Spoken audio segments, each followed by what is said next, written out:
Ayan, sabi, ibang angulo naman tayo. Pagkita po natin, ang dami, no? Ang daming tao na talaga. Kasi sa taas yun na, medyo taas, medyo dating gano'ng kita, yung pinaka-party na to. Yung mga kitang-kita natin, no? Yan, ang dami na hanggang sa may baba. Hanggang sa likod, no? Natin, ang dami na talagang tao. Ang dami na.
Sino po dito sa entablado?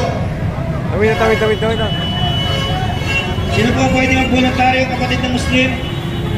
Para sa panalangin, ganun din po, kapatid natin Kristiyano. Sino po mag-volunteer?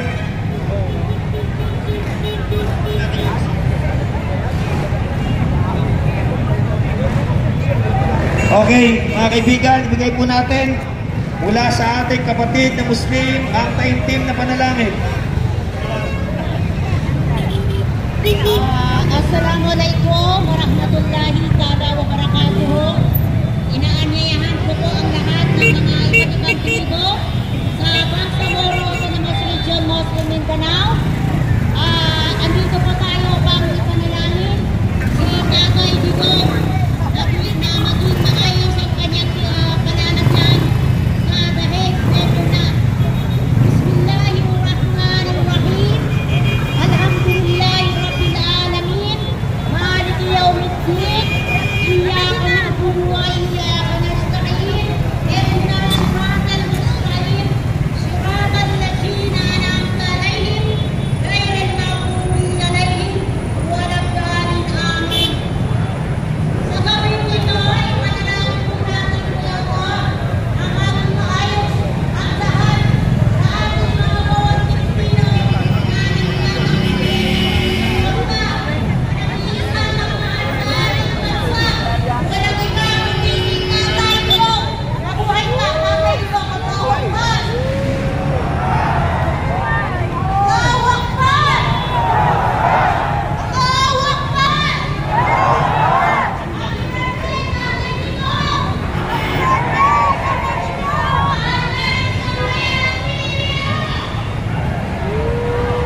Salamat po, palakpakan po natin ang kapatid na Muslim.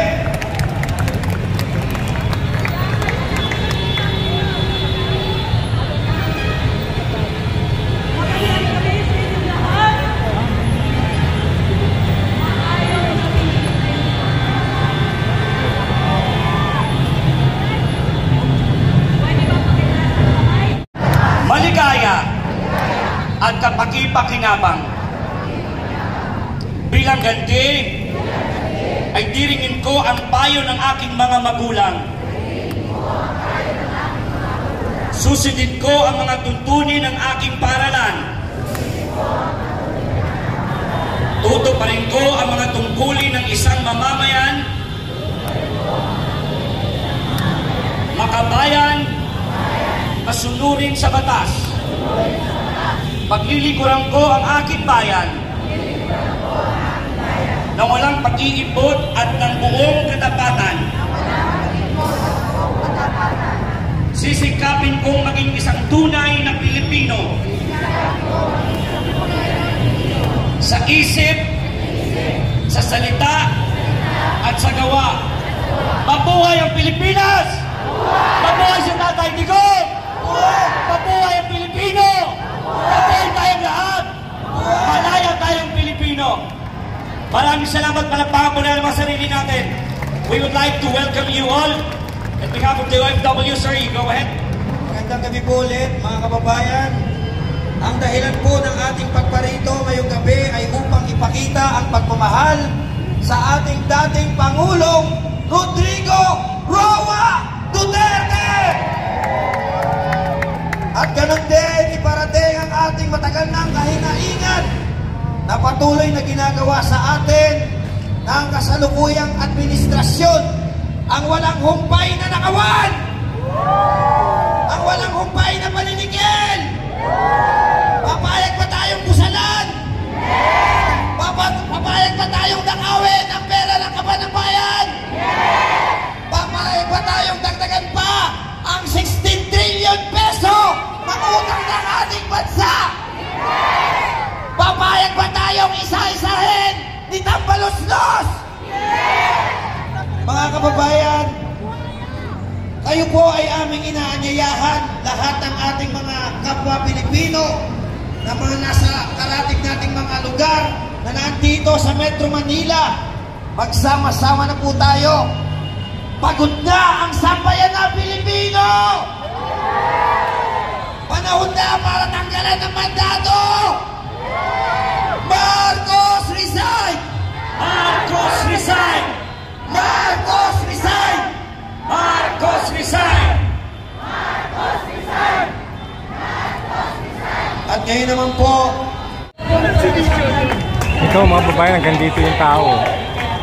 Kasi pag humalo pa sa crowd, sigurado wala nang madadaanan yung mga sasakyan sa dami ng tao.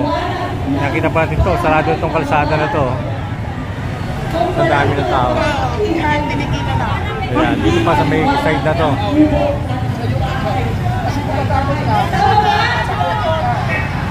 Pero kahit hindi na po tayo nakaulan at makikinig at silang hindi na. Alam nyo ba na buong mundo ay nanonood sa atin ngayon? Tayo ay pinapanood. Tayo ay ngayon. Sa buong mundo.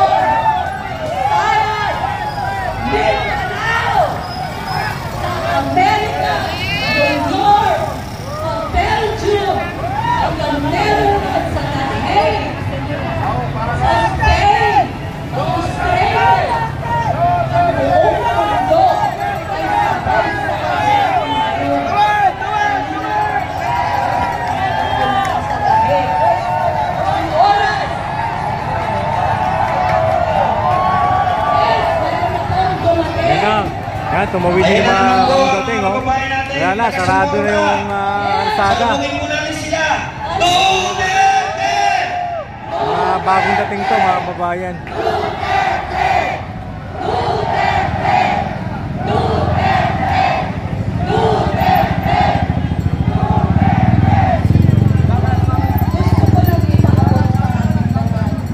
Wala na, sarado na yung kalsada.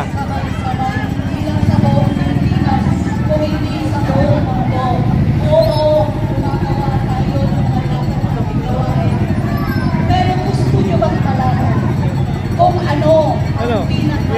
Yung live mo kayo, sabay ba? Bakor ba kayo nun? Para